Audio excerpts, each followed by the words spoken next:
চোখ বন্ধ করতেই হিন্দু ধর্মের লোকটাকে মনে পড়ল। ভীষণ অমায়িক আচরণ ছিল, কখনো উদ্ধত স্বভাব দেখায়নি। মাঝে মাঝে যখন কথাবার্তা হতো মনে হতো লোকটা স্বচ্ছ মনের মানুষ।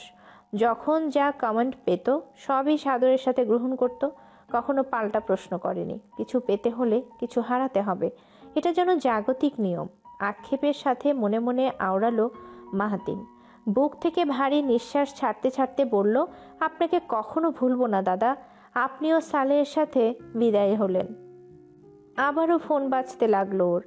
বিরস মুখে ফোনটার দিকে তাকাতেই হান্নান শেখের দিকে তাকালো। বাজতে থাকা ফোনটা আরেক সংবাদ এনেছে। কথাটা শোনার আগে হান্নান শেখের মুখটা পড়তে মন চাইছে। হান্নান শেখ আবারও হাত দুটো পিছমোড়া করে বেঁধেছে। এখন নির্দিষ্ট সীমানার ভেতর অলস পায়ে পায়চারি করছে। মাহাতিমের উদ্দেশ্যে বলে উঠল সে। বিশ্বাস হলো না কথাটা। অবিশ্বাস নিয়ে কলটা রিসিভ করলো মাহাতিম। আবারও ছোট্ট স্বরে হ্যালো বলতেই চট করে চোখ বন্ধ করলো। নিচের ঠোঁটটা উপরের ঠোঁট দিয়ে চেপে ধরতে কল কেটে দিল। মুখ তুলে তাকালো। খেলা কি আরো খেলবেন? পায়চারি ব্যক্তি জবাব দিল। বাকি কথাটা বলতে গিয়ে বুক কাঁপলো না, দাম্ভিকতার সাথে বলল মাহাতিম। আগে তোকে গাঁড়াবো, তারপর এখান থেকে বিদায় হব। রাত্রিকালীন সময়, মাইক্রোর ঝাঁকুনিতে এখনো শরীর টলাচ্ছে। রাস্তা যে এত খারাপ ছিল ভাবতে পারেননি। পুরো রাস্তা শান্তিতে এলেও মেঠো পথটুকু পেরিয়ে আসতে ভালোই ভোগান্তি হয়েছে। গ্রাম্য রিসর্টটা আসলেই চমৎকার। গ্রামের বুকে শহরের ছোঁয়া লেগেছে, সেটা এই প্রথম দেখলেন। পুরো রিসর্টটা আলোয় আলোয় পূর্ণ, প্রতিটা কামরা পরিষ্কারভাবে উজ্জ্বল। পানিরও সুব্যবস্থা রয়েছে। মাহাতিম তাদের থাকার জন্য বেশ ভালোই বন্দোবস্ত করেছে। ছেলেটার কাজকর্ম দেখে মুগ্ধ হলেন মাহমুদা। মার্জা আপা যে ভাগ্য করে এমন সন্তান গর্ভে নিয়েছেন তা নানা কর্মের মাধ্যমে ফুটে ওঠে। রিসর্টের খোলামেলা পরিবেশে আসার পর অবচেতন মনটা শান্ত হয়নি। বারবার মেহনুরের বিক্ষিপ্ত মুখটা দেখে বিচলিত হচ্ছেন। কেবল স্বামী সংসারের দায়ভার বুঝতে শিখেছে মেহনুর। এখনই যদি কপালে একটা দুর্গতি ধেয়ে আসে তাহলে কে উদ্ধার করবে? বিছানায় শরীর হেলিয়ে চোখ বন্ধ করলো। মাথার উপর ফুল স্পিডে ফ্যান ঘুরছে। রাতটা ধীরে ধীরে গভীরে তলাচ্ছে। গরম হাওয়াটা একটু একটু করে কমছে। ঠান্ডা হচ্ছে পরিবেশ। কি হচ্ছে আজ? কি হতে পারে? মাহাতিম তো গত রাতেও কাছে ছিল, কিন্তু আজ রাতে নেই। গ্রামে সে মিশনের জন্য এসেছে। এটা শোনার পর শান্তিতে নেই। এটা যেন গা ছমছমে শব্দ। ভাবতে গেলেই প্রতিটা পশমে ভয়ের কাঁটা জাগে। অস্থিরতায় ঘুম নেই। এমন অবস্থায় মাথাও ঠান্ডা হচ্ছে না। উদ্ভট চিন্তাগুলো এলোমেলো হয়ে ভয় দেখিয়ে যাচ্ছে। ডান হাতের মুঠোয় মোবাইল ফোনটা চেপে আছে। একটা কলের জন্য বুকটা খাঁ খাঁ করছে। রাতটা অসহ্যকর লাগছে। অসহ্য ভাব কাটিয়ে চোখ বুজল মেহনুর। পাশ ফিরে ডান কাত থেকে বাম কাতে ফিরল। গালের নিচে হাত রেখে ঘুমানোর চেষ্টা করলো। ঘুমের মধ্যেও ভয় গ্রাস করছে। এ কেমন যন্ত্রণা! হৃৎপিণ্ডটা কি ছিটকে বেরোবে? ধূপকণের জন্য নিঃশ্বাসটাও বেসামাল। ব্লাড প্রেশার বুঝি বেড়ে গেছে। বুকে এখনো চাপও লাগছে। ফ্যানের নিচে থাকলেও চুটিয়ে ঘামছে মেহনুর। কপালের দুপাশ বেয়ে ঘাড়মাক্ত স্রোত নামছে। আঁচলটা টেনে কপাল মোছার চেষ্টা জাগলো না। আবার পাশ ফিরে বাম কাত থেকে ডান কাত ফিরল। মুঠোর ফোনটা চোখের সামনে এনে মাহাতিমের পুরনো মেসেজটা ওপেন করলো। আবার পড়ল মেহনুর। নিচে আসো, কাউকে বলতে যেও না। অ্যান্টিসেপটিক লিকুইড নিয়ে প্লিজ দ্রুত আসো। Don't panic. New SIM, mister Ansari. শেষের শর্ট ফর্মটা দেখে ঠোঁট নেড়ে পড়ল মেহনুর। এই প্রথম স্বামীর নামটা নিজ আয়ত্তে মনে মনে বলল। মাহতিম আনসারি। যেখানেই থাকুন সুষ্ঠুভাবে ফিরে আসুন। আপনাকে নিয়ে এই ভয় ভয় পরিস্থিতিতে থাকতে পারছি না। আপনি সবাইকে পাঠিয়ে দিলেন, কিন্তু দাদাভাইকে কেন পাঠালেন না? আপনি আর দাদাভাই মিলে বদমাশদের সমস্যা ঠিক করছেন। দাদাভাইয়ের কিন্তু খুব সাহস। সে আপনার পাশে থাকলে আপনার কোনো ভয় নেই, কিন্তু একটা তো খবর দেবেন, তাই না? স্ক্রিনের আলোটা নিভে গেছে। মেহনুর এখনো ভয়ে তটস্থ। সময়ের কাঁটা পেরুতে পেরুতে রাতটুকু কেটে গেল। মেহনুর অজান্তে ঘুমিয়ে পড়ল। ক্লান্ত মস্তিষ্ককে অতিরিক্ত খাটানোর ফলে ক্লান্ত হয়ে পড়েছে। আপনা আপনি ঘুমের মধ্যে তলিয়ে গেছে। স্বপ্নের ধূম্রজালে দেখতে পেল ফর্সা মুখ, ঠিক একটা বুড়ো বুড়ো চেহারা। বুড়োটা হাত বাড়িয়ে হাসি দিয়ে বলল। স্বপ্নের মধ্যেই অবাক হলো মেহিনুর, খুবই অবাক হলো। কেমন উদ্ভট কথা বলল দাদা ভাই, এমন কথা তো আগে বলেনি। দিনের শুরুটা ইলশেগুড়ির বৃষ্টিতে বাধা পড়ল। কাদায় ভরে উঠল নির্জন আস্তানা। গ্রামের মানুষ ভয়ে যার যার বাড়িতে লুকিয়ে আছে। থেমে থেমে চলছে গোলাগুলির শব্দ। পুরো গ্রামটা মানবশূন্য হয়ে আছে, যেন কোথাও কোনো প্রাণের অস্তিত্ব নেই। ইতিমধ্যে বাতাসে বাতাসে খবর পৌঁছে গেছে মোল্লাবাড়িতে গুলিবর্ষণ হচ্ছে। একদল সশস্ত্র বাহিনী গ্রামের প্রবেশ মুখটা বন্ধ করে দিয়েছে। মোল্লাবাড়ির চারদিকে ঘিরে আছে বন্দুকধারী মানুষ। কি হচ্ছে, কেন হচ্ছে, আপাতত এই প্রশ্ন নিয়ে গ্রামবাসীরা উত্তেজিত। প্রাণের ভয়ে কেউই বাড়ির বাইরে পা দিচ্ছে না। আকাশের চেহারা সকাল থেকেই করুণ, সেটা কয়লা মতো অন্ধকার হয়ে আছে। আবহাওয়ার অবস্থা দেখলে ভয়ে গা শিরশির করে। নীরবতা চিরে একটু পরপর প্রচণ্ড জোরে শব্দ হচ্ছে। কেউই স্বস্তিতে নিঃশ্বাস নিতে পারছে না। গ্রামের বুকে এমন অভিজ্ঞতার শিকার হবে ভাবতে পারছেন না বৃদ্ধা। নাম রোজিনা বানু, বয়স ৬২। ১১ মাসের নাতিকে বুকের মধ্যে চেপে রেখেছেন। বড় বড় দুটো নাতনি ওপাশের রুমে জড়াজড়ি করে মায়ের কাছে বসে আছে। সবার বুকেই ভয়, সবার মধ্যেই প্রচণ্ড উদ্বেগ কাজ করছে। রোজিনা বানু টিনের দেয়ালে ছোট্ট একটা ছিদ্রের কাছে চোখ রেখেছেন। চুপচাপ বাইরের অবস্থা দেখার চেষ্টা করছেন। দাদিকে ওভাবে দেখতে পেছন থেকে মেজ নাতনি বলে উঠল। মেজ নাতনির কণ্ঠ শুনে চোখ ঘোরালেন রোজিনা। চিন্তাগ্রস্ত অবস্থার ভেতর প্রশ্ন করে বললেন, কিছু কবি? জোরে জোরে মাথা ঝাঁকিয়ে হ্যাঁ বলল নাতনি। দাদির দিকে তাকিয়ে প্রশ্নের ঝুড়িটা খুলে দিল। রোজিনা বানু স্মৃতির ইতিহাস টেনে টেনে বর্তমানে খুঁজে আনলেন। কোলের নাতিকে দু হাতের ভেতর মৃদুভাবে দুলাতে দুলাতে বললেন, হয়তো তখন আরো জোরতে শব্দ হইতো। এই শব্দ এই শব্দের কাছে কিছুই না। ভ্রু কুঁচকে নাতনি বলল। রোজিনা বানু নাতনির অকপটভাবে বলা দেখে হেসে ফেললেন। ফোকলা দাঁতে হাসি দিয়ে বললেন, যুদ্ধ লাগবো কেরে মাগি? যুদ্ধ লাগানোর কিছু হয়েছে? দেখ গা, পুলিশ আইসেনি। পুলিশ যখন চোর খুঁজা পায় তখন এমন আহে, চোর দইরা বাইন্দা লইয়া যায়গা। নাতনির মুখটা হঠাৎ ফ্যাকাশে হয়ে গেল। নিভু নিভু কণ্ঠে বলল। হঠাৎ জীর্ণ হাত দুটো থেমে গেল। ফ্যালফ্যাল করে অবুঝ নাতনির দিকে তাকালেন বৃদ্ধা। কোলের শিশুটা আরাম হারিয়ে কেঁদে উঠতেই আবার হাত দোলাতে শুরু করলেন। চোখের সামনে মৃত ছেলের স্মৃতিটা এখনো স্পষ্টভাবে মনে আছে। কে বা কারা যেন মেরে ফেলেছে। এ নিয়ে হান্নান মোল্লার কাছে বিচারের জন্য গেলেও মোল্লা সাহেব সুরাহা করতে পারেননি। খুব শীঘ্রই অপরাধী ধরা পড়বে এমন একটা কথা বলে পাঠিয়ে দেন। কিন্তু আজ পর্যন্ত খুনের হদিস মেলেনি। কানাঘুষোয় শুনতে পেয়েছেন তার ছেলে নাকি চড়া সুদে টাকা নিয়েছিল। এ তল্লাটে কে এমন টাকার ব্যবসা করে তা কেউই জানে না। এমনকি অজ্ঞাত সেই ব্যক্তিটা কে এটাই ঠিক অস্পষ্ট। সবার ধারণা যার কাছ থেকে টাকা নিয়েছিল সে ব্যক্তির লোক মারফত খুন করে দিয়েছে। ব্যক্তিগত সহিংসতা থাকলেও সেটা যে এমন পর্যায়ে পৌঁছবে ভাবা মুশকিল। রোজিনা বানু এটুকু অনুমান করতে পারেন, এই গ্রাম ক্ষমতাপ্রাপ্ত লোক একজনই আছে। সেই লোক আরও 10টা গ্রামকে ক্ষমতা বলে পিষিয়ে রাখতে পারে। আজ যদি মোল্লাবাড়িতে গোলাগুলি হয়েই থাকে তাহলে কি উক্ত ব্যক্তি ধরা পড়েছে? গম্ভীর মুখে বুক ভর্তি দম নিলেন রোজিনা। বামে মুখ ঘুরিয়ে বদ্ধ জানালার দিকে দৃষ্টি রাখলেন। ডান চোখে হালকা মতন ছানি পড়লেও অন্য চোখটা ভালো। এই ছানি কাটানোর জন্য একমাত্র ছেলে কোত্থেকে টাকা ধার করেছিল তিনি জানেন না। ছেলেকে অনেক জিজ্ঞেস করেও নামটা জানতে পারেননি। শহরে গিয়ে চোখের ছানি কেটে এলেও অন্য চোখেরটা কাটাতে পারেননি। একটা চোখের পেছনের সবটুকু ধারের টাকা শেষ হয়ে যায়। আজ সেই ছেলে নেই, কিন্তু ধারের টাকায় ডান চোখটা ফকফকা পরিষ্কার। এখন নির্ঝঞ্ঝাট দৃষ্টিতে তিনি দেখতে পারেন। আজ দৃষ্টির পাশাপাশি শ্রবণেন্দ্রিয় সচল।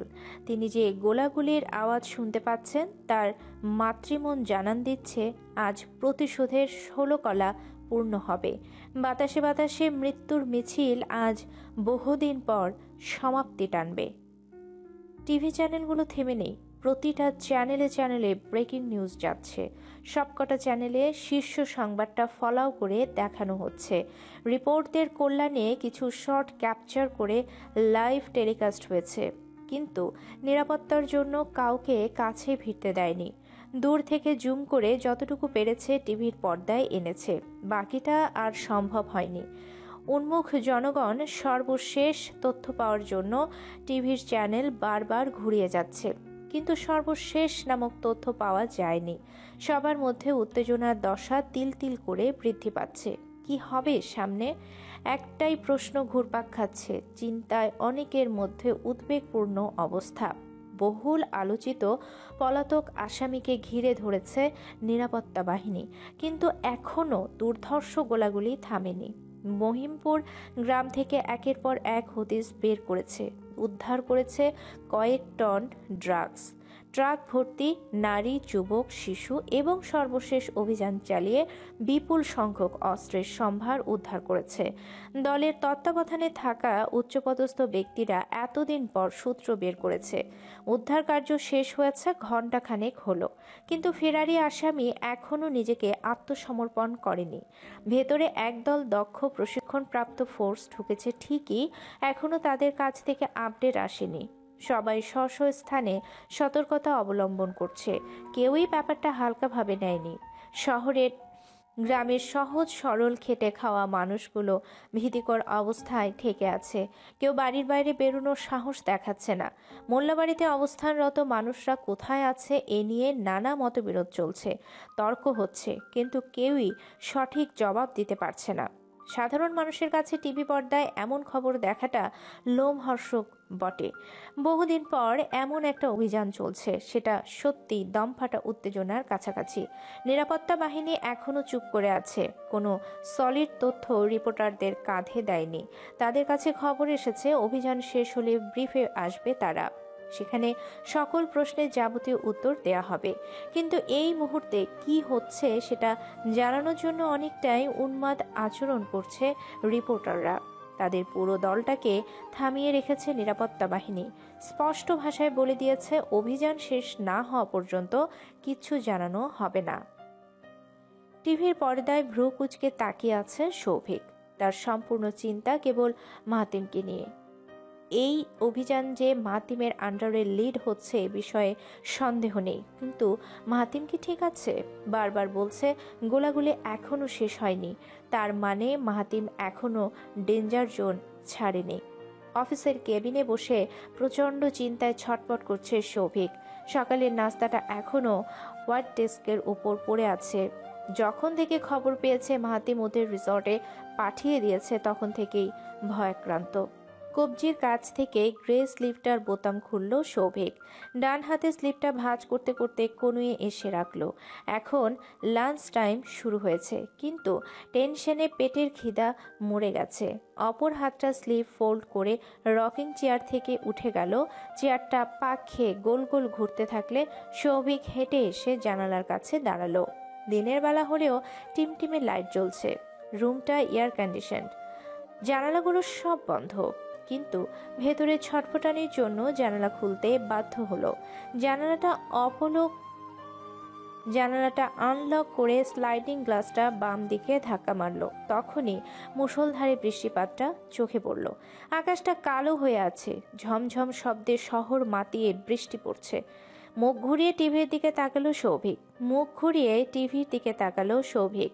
মাইক হাতে রিপোর্টারটা একই খবর বলে যাচ্ছে, কিন্তু সেখানকার আবহাওয়া অন্ধকার হলেও বৃষ্টি ঝিরিঝিরি। দেশের এই প্রান্তে ধুমছে বৃষ্টি হলেও অন্য প্রান্তে সেরকম বৃষ্টি নামেনি। টিভির দিকে চাইতেই জায়গাটা চিনতে পারল সৌভিক। এটা গ্রামের পঞ্চায়েত বসার অংশ। সেই বটগাছটা দূর থেকে দেখতে পাচ্ছে সে। তার মানে সাংবাদিকদের দল মোল্লাবাড়ির কাছে যেতে পারেনি। শাহনাজকে কল দিতে খুব ইচ্ছে করলো, কিন্তু অবস্থা খারাপ বলে কল দিল না। এসির হাওয়া ক্রমশ জানালা ডিঙিয়ে চলে যাচ্ছে, কিন্তু বৃষ্টির ঠান্ডা প্রকৃতি অদ্ভুত কারণে ভয় লাগছে। কে জানে গ্রামের মাটিটা লাল হয় কিনা, নিষ্ঠুর মানুষের রক্তের পাশাপাশি নির্দোষ মানুষের রক্ত উজাড় হয় কিনা। ভারী নিঃশ্বাস নিয়ে আস্তে আস্তে ছাড়ল সৌভিক। সব চিন্তা দুমড়ে মুচড়ে পকেট থেকে ফোন বের করলো। আগে পিছিয়ে চিন্তা ভাবনা না করে শাহনাজকে কল করলো। বৃষ্টির দামাল ছুটে ছাট এসে জানালা দিয়ে ঢুকলো। চোখ দুটো বন্ধ করলো সৌভিক। ডান হাতটা বাড়িয়ে দিয়ে থাই গ্লাসটা টেনে দিল। নিজের ডেস্কের কাছে ফিরে আসতেই রকিং চেয়ারে বসলো। কলটা ওপাশ থেকে শেষ মুহূর্তে রিসিভ করলে কথা আগালো সৌভিক। হ্যালো শাহনাজ। নেটওয়ার্কের জন্য ঘ্যার ঘ্যার জাতীয় শব্দ শুনতে পেল, কিন্তু তখনই শাহনাজের কণ্ঠটা কেটে কেটে ভেসে এলো। হ্যাঁ বলো, কেমন আছো? ভনিতা করল না সৌভিক, সোজাসুজি মূল কথায় চলে এলো। এখনো টিভি আছে? শাহনাজ কৌতূহল হয়ে পাল্টা জিজ্ঞেস করলো। কেন, টিভিতে তুমি এসেছো? হঠাৎ টিভির খবর নিচ্ছ কেন? স্বাভাবিক হলো সৌভিক। শাহনাজ যেহেতু এখনো জানে না, তার মানে কেউই জানে না। ওকে এখনই জানানো দরকার। ব্যাপারটা আগ বাড়িয়ে খারাপের দিকে যাওয়ার চাইতে সময় মতো দেখা দরকার। সৌভিক শান্ত হয়ে বলল, তোমাদের বাড়িতে গোলাগুলি হচ্ছে, তুমি যদি টিভি... কথাটার মাঝপথে থামিয়ে দিয়ে কথা আওড়ালো শাহনাজ। আমি এ ব্যাপারে জানি সৌভিক, আম্মা আমাকে সব বলেছে। সৌভিক চকিতে চেয়ার ছেড়ে উঠে গেল। আশ্চর্য হয়ে বলল, কার আম্মা? মানে তুমি কি বলছো শাহনাজ? এ ব্যাপারে তুমি কিভাবে, মানে কি করে? ও মাই গড, তুমি কি সব জানো? ভাবিকে জানিয়েছো? সৌভিকের অশান্ত গলা শুনে আশ্বস্ত করল শাহনাজ। অস্থির সৌভিককে শান্ত করে বলল, মেহেরুনকে ভুলেও জানাবো না। ও শুনলে কি করবে কে জানে। আম্মা বলে দিয়েছে আপাতত চুপ থাকতে। আমি নিজেই স্তব্ধ হয়ে আছি। জানি না মেহেরুন শুনলে কি অবস্থা হবে। ও ব্যাপারটা একদমই নিতে পারবে না। ছোট থেকে দাদাজানকে বেশি আদর করত, আমাদের চেয়ে দাদাজানকে বেশি মানত সৌভিক। তুমি হয়তো জানো না, দাদাজান যদি মাহাতিম ভাইয়ার ব্যাপারে অমত করত, তাহলেও চুপচাপ সেটা মেনে নিত। আজ হয়তো ওদের বিয়েটাই হতো না। আম্মার কথাটা শোনার পর মাথাটা ভো ভো করছে। শুধু আল্লাহ আল্লাহ করছি ভাইয়া যেন ফিরে আসুক। এখানে ভাইয়ার কোনো দোষ নেই। আমাদের চোখে যুগ যুগ ধরে পট্টি পরানো ছিল, এখন যখন খুলে গেছে সেটা মানতে আমাদের কষ্ট হবেই। কি করছো সৌভিক? আমরা কার কি ক্ষতি করেছিলাম যে আজ আমাদের এমন দিন দেখতে হলো? সৌভিক চুপ থেকে ঠান্ডাভাবে বুঝিয়ে বলল, তোমরা কারো ক্ষতি করনি। ইনফ্যাক্ট তোমাদের দাদা যে বাটপার, এটাও তোমরা জানতে না। তোমাদের কাছে সবই লুকানো ছিল শাহনাজ। মাথা ঠান্ডা করো, টেনশন করো না। বাকিরা সবাই জেনেছে? শাহনাজ নিরুদ্বেগ ভাবে বলল, আম্মা আম্মা শুধু আমাকে জানিয়েছে, আমাকে সোজা সাপটা বলে দিয়েছে, আর কেউ যেন না জানে। সৌভিক সম্মতির সুরে বলল, এখন কিছু বলো না শাহনাজ। আল্লাহ জানে মোল্লা বাড়িতে কি হচ্ছে। তোমাদের বাড়িতে কি এখনো গোলাগুলি অফ হয়নি? মাহাতিম যে কেমন আছে। কণ্ঠে বিষাদ নেমে এলো। সৌভিক আর কথা বাড়াতে পারল না। চোখ দুটো টিভির দিকে স্থির থাকলেও মনটা মাহাতিমের জন্য অস্থির হয়ে আছে। চোখ বন্ধ করে ডেস্কের দিকে তাকালো সে। হালকা গলায় জিজ্ঞেস করলো, তোমার মা কি আমাকে মেনে নেবে? আমার কিন্তু গার্জিয়ান নেই। কাকার ব্যবসায় খাটাখাটনি করি, এটুকুই সম্বল। আমার যে আয় রোজগার তাতে কিন্তু শৌখিনভাবে চলার মতো না। সংসার করতে গেলে যতটুকু দরকার সবটুকুই পূরণ করতে পারবো। কিন্তু বাকি কথাটা শোনার জন্য তাড়া দিল শাহনাজ। কিন্তু কি বলো, চুপ করে আছো কেন? সৌভিক রকিং চেয়ারে পিঠ ছেড়ে বলল, আমার নিজের কোনো বাড়ি নেই। তুমি বিয়ে করলে তখন একটা ফ্ল্যাট কিনে নেব, কিন্তু বাড়ি কবে করব জানি না। শাহনাজ রাগ দেখিয়ে বলল, তুমি আমাকে দুরবস্থার হিসাব বোঝাচ্ছ কেন? তুমি কি আমাকে বিয়ে করতে চাও না? আমি কি কখনো আবদার করেছি? শাহনাজের রাগত সুর শুনে হাসল সৌভিক। ব্যাপারটা ঠান্ডা করার জন্য অন্য প্রসঙ্গ টেনে বলল, রাগ করো না, আমি এমনিই কথাগুলো বললাম। আমার তো আবার কথা বলার মানুষ কম, এই জন্য তোমাকেই বলছি। আমাকে একটা কথা বলবে শাহনাজ? ভাবি প্রথম প্রথম চুপ থাকতো কেন? মাহাতিম ম্যাটারটা জেনেছে, কিন্তু আমার কাছে শেয়ার করার সুযোগ পাইনি। ভাবি সেই মিস্টিরিয়াস আচরণের কারণ কি শাহনাজ? ব্যাপারটা কি খোলাখুলি বলবে? শাহনাজ ফোনটা কানে চেপে ক্ষণকালের জন্য চুপ থাকলো। ব্যাপারটা সৌভিকের কাছে বলার পূর্বে কথাগুলো সাজিয়ে নিল। পুরনো দিনের কথা হলেও এতে গূঢ়তা লুকিয়ে আছে। সুরাইয়ার কানে পৌঁছে গেলে ফের কেলেঙ্কারি হতে পারে। শাহনাজ একটু সতর্ক হয়ে বলতে লাগলো, অনেকটা শিক্ষিকার মতো ভঙ্গি ধরে বলল, প্রথমত এসব বিষয় নিয়ে দ্বিতীয় কারোর কাছে বলতে যেও না। যদি মাহাতিম ভাইয়া নিজে থেকে তোমাদের জানায় তাহলে সেটা ভিন্ন কথা, কিন্তু এমনিতেই যদি না জানায় তাহলে তুমি এ বিষয় নিয়ে কাউকে বলো না। আমি তখন ছোটই ছিলাম, আমার বয়স ঠিক কত ছিল মনে নেই। মেহেরুনও তখন ছোট। আমরা 4 বোনই স্কুলে যেতে শুরু করেছিলাম। আমাদের আনানিয়ার কাজ করতো ফজলু কাকা, উনি গোয়াল ঘরে কাজ করত। আবার দাদাজানের নানান কাজে সাহায্য করত। দাদাজানের পরে ফজলু কাকার সাথে ওর খুব ভালো মিল ছিল। কাকা ওকে এত আদর করত, মেহেরুন স্কুলে যা যা শিখতো সব এসে কাকাকে বলতো। আমরা সবাই সেদিন স্কুলে গিয়েছিলাম। মেহেরুন তখন ভালোই ছটফটে ছিল। বিশ্বাস কর সৌভিক, ওই দিন যদি একবার জানতাম মেহেরুনের চটপটে ভাবটা আজীবনের জন্য হারিয়ে ফেলবে, তাহলে জীবন নিয়েও ওকে একা ছাড়তাম না।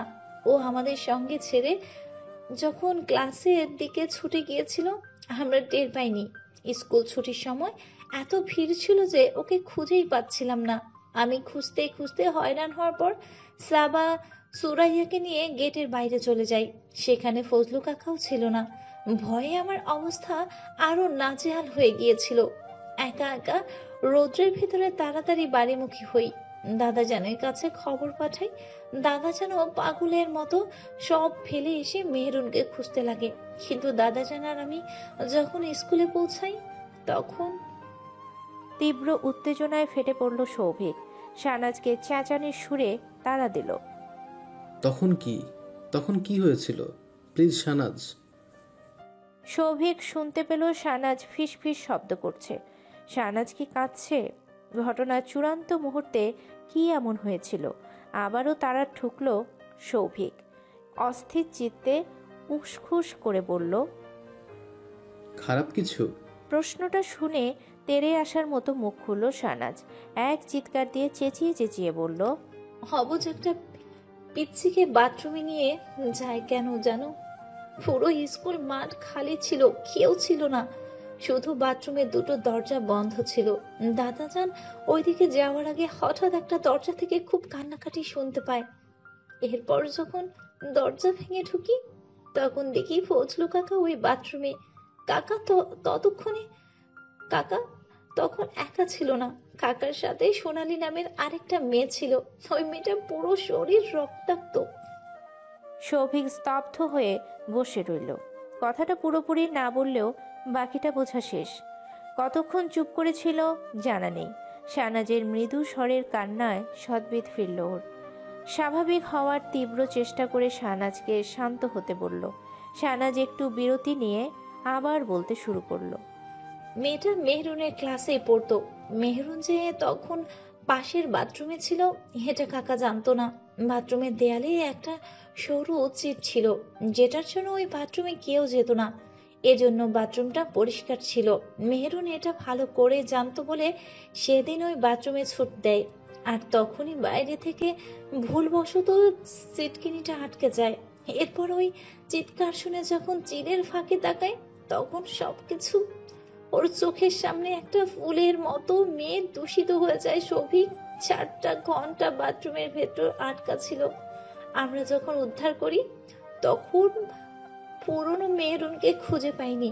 টানা 6 দিন টাইফয়েডের জ্বরে ভুগে সুস্থ হতে হতে মাসখানেক সময় লাগে। আর অন্যদিকে সোনালি ধুকতে ধুকতে মারা যায়। সোনালির পুরো স্মৃতিটা মেহরুনের ভেতরে গভীরভাবে আঁচড় কেটে দেয়। ও প্রায়ই ঘুমের মধ্যে চমকে উঠতো।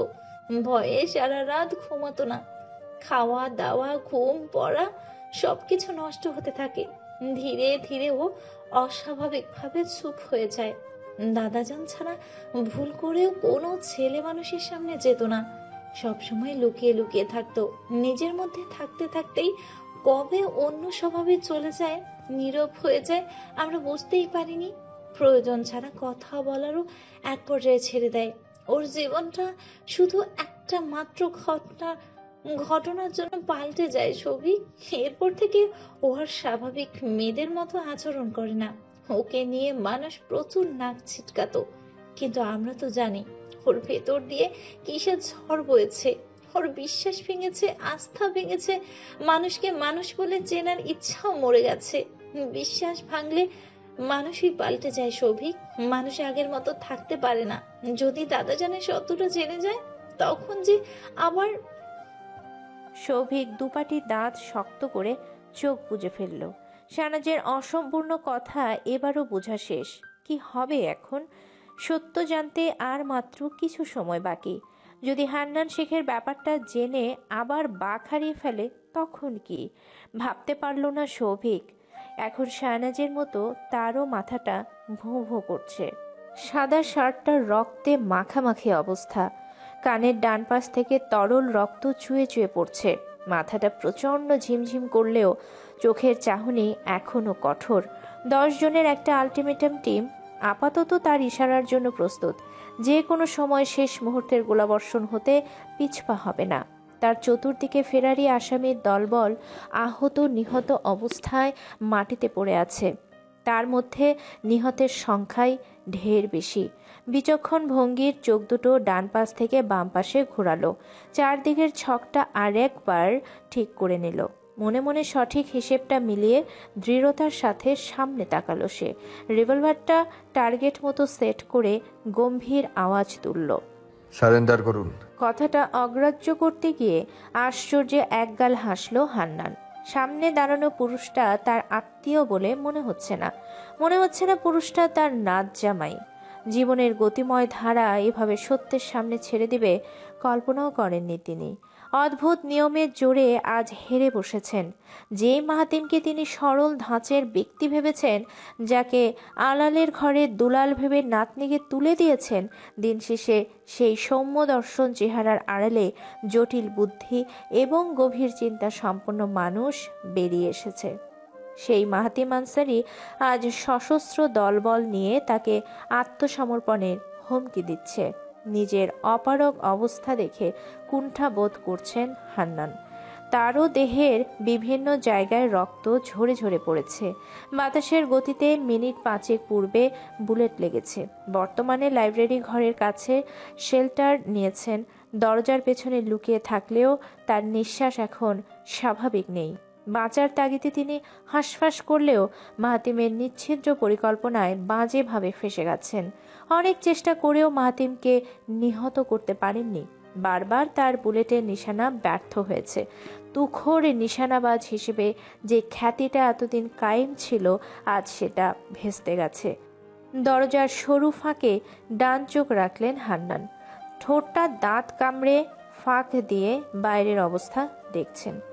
পরিষ্কার সাদা শার্টটা রক্তে ভিজে আছে মাহাতিমের। তবুও হাত দুটোর মাঝে রিভলভারটা টার্গেট মতো সেট করা। ঠোঁটের ডান কোণা থেকে লম্বাকারে রক্ত পড়ছে। সেদিকে তার ভ্রুক্ষেপ নেই। ঘেমে সুন্দর মুখটা নাক গাল লাল হয়ে উঠেছে। অন্যদিকে ডান কানের পাশ দিয়ে রক্তের স্রোত থেমে নেই। হান্নান শেখের নীরবতা দেখে হঠাৎ গম্ভীর ব্যক্তিটা গলা তুলে হুঙ্কার ছাড়ল। জোর গলায় বলে উঠল, আমি 3 পর্যন্ত কাউন্ট করব। কাউন্টডাউন পর্যন্ত যদি না বের হন, আমি অ্যাকশনে নামতে লেট করব না। এখনো সময় আছে, ভালোই ভালোই সারেন্ডার করুন। হান্নান শেখ ফিচল একটা হাসি দিল। অনেকটা তাচ্ছিল্যের সুরে মনে মনে বলল। কথাটা বলেই ফাঁক থেকে চোখ নামালেন হান্নান। হাতে থাকা পিস্তলটায় দৃষ্টি দিল সে। পাঞ্জাবির পকেট থেকে গুলির স্তূপ নিয়ে পিস্তলটা লোড করে নিলেন। তার মাথায় বিভৎস বুদ্ধিটা ঘুরঘুর করছে। পিস্তলটা ডান হাতের কবজায় নিয়ে দরজা থেকে দূরে সরলেন। তখনই ভেতর থেকে শুনতে পেলেন মাহাতিমের গলাটা কাউন্ট শুরু করেছে। 1 শব্দটা শুনতে 2 কদম পিছিয়ে গেলেন হান্নান। সাথে সাথে দরজার দিকে পিস্তল তুলে ধরলেন তিনি। মাহাতিম সময়ক্ষেপণ না করে 2 বলে উঠল। এবার হান্নান আরও 1 কদম পিছিয়ে গেলেন। হাতের পিস্তলটা সর্বোচ্চ শক্তি দিয়ে কাঠিন্য মুখে ধরে রইলেন। প্রায় 2 মিনিটের মতো অতিক্রম হয়ে যায়। বন্ধ দরজার বাইরে থেকে কোনো শব্দ আসে না। 2 ভ্রু কুঁচকে হান্নান শেখ চরম আশ্চর্য হলেন। হঠাৎ কি হলো? কাউন্টডাউন কেন থেমে গেল? বিষয়টা ঠান্ডাভাবে দেখা যাচ্ছে না। নিশ্চিত রূপে বলা যায় বাইরে কিছু হচ্ছে, নয়তো হুট করে 3 বলাটা এমনি এমনি থেমে যাবে না।